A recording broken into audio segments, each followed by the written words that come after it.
Okay. Magandang umaga mga kapatid kaibigan. Narito na naman tayo para mag-aral sa salita ng Diyos. Bago tayo mag-umpisa, may hihilingin ako sa inyo. Paki-subscribe lang po sa aming munting YouTube channel, Marlon Correct YouTube channel, para mapabilis pagpalaganap ang salita ng Diyos sa buong mundo at maipakilala ang ating Panginoong tagapagligtas nga si Jesucristo. Yun lang po. Paki-subscribe lang, Marlon Correct YouTube channel. Salamat po. Tayo na'y manalangin. Ama naming Diyos na makapangyarihan sa lahat, Panginoon, narito po kami para mag-aral sa iyong salita. Basbasan mo po, Panginoon, ang lahat ng mga makakarinig nitong mensahe nito, na sila ay maniwala at ikaw ay tanggapin bilang Panginoon at tagapagligtas. Ito ang aming hiling at samot-dalangin sa pangalan ng aming Panginoong Jesucristo, aming tagapagligtas. Amen. Dito tayo mag-aaral, mga kapatid kaibigan, sa Juan Kapitulo 6 versikulo 35 hanggang 40. Ito ang sinasabi dito sa 35. Ako ang pagkaing nagbibigay buhay, sabi ni Jesus.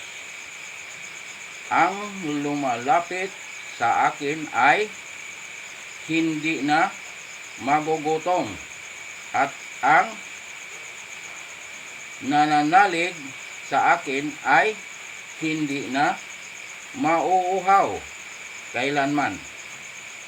Yan ang sabi rito sa versikulo 35. Ang lumalapit kay Kristo hindi na magugutom at hindi na mauuhaw.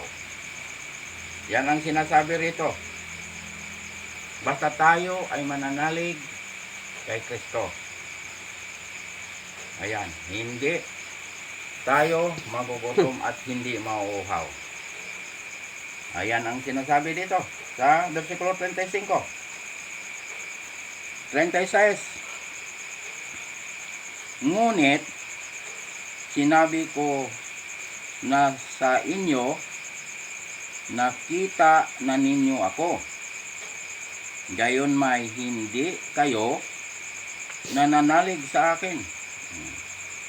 Anong sabi sa 36? Nakita na natin ang ating Panginoon, pero hindi tayo nananalig sa Kanya. Yan ang sinasabi dito sa versikulo 36. Kailangan manalig tayo kay Kristo. Tanggapin natin si Kristo bilang Panginoon at tagapagligtas. Yan ang gusto ng ating Panginoong Jesucristo, na tayo ay mananalig sa Kanya at tayo ay tumanggap sa Kanya para tayo ay magkaroon ng buhay na walang hanggan. Ayan ang gusto ng ating Panginoon sa sinabi rito sa versikulo 36. 37. So sinasabi dito sa 37, lalapit sa akin ang lahat ng ibinigay sa akin ng Ama, at hindi ko itataboy ang sinumang lumapit sa akin. Yan ang sabi rito. Hindi itinataboy ng ating Panginoon ang lumapit sa Kanya. Kahit anuman ka makasalanan sa tao, kahit marami kang ginawang kasalanan, hindi ka itataboy ng Diyos. Basta ikaw ay humingi ng tawad sa ating Panginoon. Patatawarin tayo ng Diyos. Gaano man kalaki ang ating kasalanan, hindi tayo itataboy ng ating Panginoon. Dahil ang gusto ng Diyos nga tayo ay maligtas. Yan ang ibig sabihin dito, mga kapatid, kaibigan. Hindi niya itataboy. 38. Sapagkat ako'y bumaba mula sa langit, hindi upang gawin ang kalooban ko, kundi ang kalooban ng nagsugo sa akin. Yan. Yan ang sinasabi dito sa 38. Bumaba ang ating Panginoon galing sa langit. Sumunod siya sa kalooban ng Ama nga nagsugo sa Kanya. Sinugo ng Ama ang ating Panginoong Hesukristo. Bumaba siya galing sa langit. Pero siya ay Diyos. Para tayo ay iligtas. Pag hindi bumaba ang ating Panginoon dito sa mundong ito, di tayo maliligtas. Kahit wala mang magbayad sa ating kasalanan. Si Kristo ang nagbayad ng ating kasalanan. Binayaran niya ang lahat ng kasalanan ng tao. Ano ang binayad? Buhay ng ating Panginoon. Ano ang ihinugas? Dugo ng ating Panginoon. Ayan ang ibinayad ng ating kasalanan. Buhay ng ating Panginoong Hesukristo. Dugo ng ating Panginoong Hesukristo ang ihinugas ng ating kasalanan. Kaya nga tayo ay nagkaroon ng buhay na walang hanggan. Basta tayo ay manampalataya kay Kristo, manalig kay Kristo, tanggapin si Kristo, tayo ay nagkaroon ng buhay na walang hanggan. Yan mga kapatid, kaibigan, paniwalaan natin ito dahil ito ay katotohanan. Buhay ang salita ng Diyos. Ang Diyos ay hindi marunong magsinungaling. Pag sinabi niya ay totoo, mangyayari ito. 39. Yung sinasabi dito sa 39. Sapagkat ako'y ito 39. At ito ang kanyang kalooban. Huwag kong pabayaang mawala kahit isa sa mga ibinigay niya sa akin, kundi muling buhayin sila sa huling araw. Yan ang sinasabi dito sa 39. Huwag pabayaan, sabi ng Panginoong Hesukristo, at buhayin sa huling araw. Yan ang sinasabi dito. Pag ang tao ay nananalig kay Kristo, pag ang tao ay tumanggap kay Kristo, bubuhay ng ating Panginoon sa huling araw. Pangako ito ng Diyos. Yan ang sinabi ng ating Panginoon. Kahit namatay ka, matagal ka nang namatay, basta ikaw ay nananalig kay Kristo, pag ikaw ay tumanggap ni Kristo, pagbalik ng ating Panginoon, bubuhayin tayo ng Diyos. Ayan ang sabi ng Diyos. Pero pag hindi ka nananalig, hindi ka tumanggap kay Kristo, manatili ka pa nga hindi ka pa bubuhayin. Maghintay ka ng 1,000 taon bago ka buhayin. Pero pag binuhay ka, haharap ka sa hatol. Ayan. Pero pag ikaw ngayong umagang ito, ikaw ay nananalig at tumanggap kay Kristo, tinanggap mo si Kristo bilang Panginoon at tagapagligtas, pangalan mo ay nakasulat sa aklat ng buhay, pagbalik ng ating Panginoon, bubuhayin niya muli para isama niya doon sa kanyang kaharian. Yan. Katotohanan nito, mga kapatid, kaibigan. Walang halo na kasinungalingan ito. Totoo ito na mangyayari. Basta ikaw ay nananalig at tumanggap kay Kristo, ikaw ay magkaroon ng buhay na walang hanggan. Yan, mga kapatid, kaibigan. Kaya si Hesukristo lamang ang tagapagligtas. Siya rin ang maghatol. Yan. Kaya paniwalaan natin ito, mga kapatid, kaibigan. Huwag natin sayangin. Dahil ang kaligtasan na kay Kristo. Si Hesukristo lamang ang tagapagligtas. Wala nang iba. Gawa 4:12. Walang ibang tagapagligtas kundi si Jesucristo lamang. Dahil sinugo siya ng Ama para tayo ay iligtas. Para bayaran ang ating mga kasalanan. Si Kristo ang nagbayad ng ating mga kasalanan. Paniwalaan natin ito. Dahil hindi pa huli ang lahat. Ngayon, ang araw ng kaligtasan.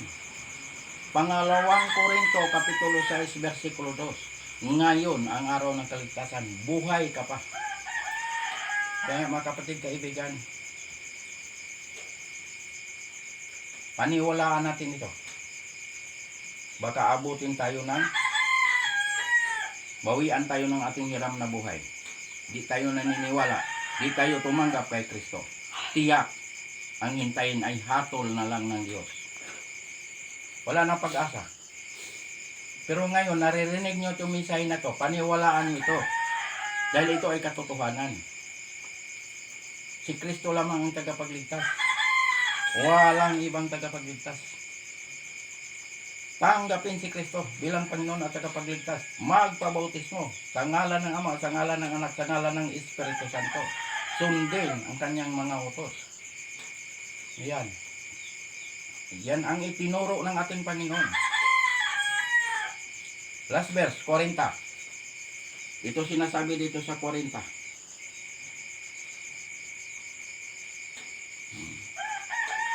Sapagkat ito ang kalooban ng aking Ama, ang lahat ng makakita at manalig sa anak ay magkaroon ng buhay na walang hanggan.